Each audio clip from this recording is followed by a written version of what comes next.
Salah satu mandat yang juga diberikan Presiden Jokowi ke Kementerian Pertahanan adalah soal pembangunan food estate atau lumbung pangan. Proyeknya kemudian gagal. Singkong yang dihasilkan tidak sesuai dengan harapan. Ada salah satu pejabat Kemenhan, Pak, yang menyebut mangkraknya program itu karena ketiadaan anggaran dan belum siapnya regulasi pembentukan badan yang diperlukan. Jadi sempat ada statement itu keluar dari anak buah Pak Prabowo. Pertanyaan saya kemudian, apakah memang ini tidak masuk dalam perencanaan sebelumnya? Karena kan bagaimanapun bencana lingkungan akibat pembukaan hutan itu tidak bisa dihindari, Pak Prabowo. Yang saya pelajari yaitu masalah birokrasi kita sering menurut saya kurang disiplin. Menurut Bapak program ini masih perlu dan layak diteruskan walaupun melihat berbagai konsekuensi yang kita temukan. Begini Bu, setiap proyek pembangunan pasti ada konsekuensinya. Yang jadi korban rakyat, Pak. Yang jadi korban rakyat, Pak.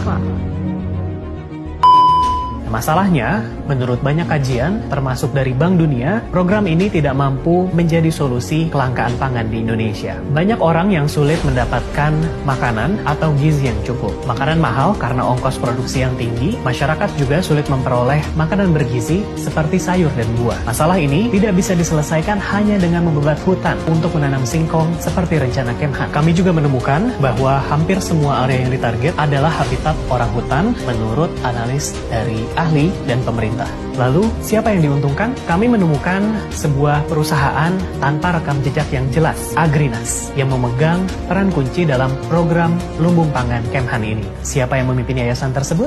Menteri Pertahanan Prabowo Subianto sendiri, dibantu dengan sejumlah perwira.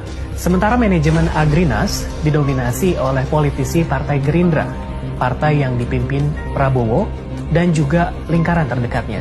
Di antaranya adalah 3 pemuda yang disebut Kesatria Jedi Prabowo yang membantu Prabowo dalam kampanye Pilpres kemarin. Menurut para ahli, ada konflik kepentingan ketika Menteri Pertahanan memiliki kendali atas sebuah perusahaan swasta. Perusahaannya mencoba meraup untung dalam program lumbung pangan yang diawasi oleh Kemhan sendiri.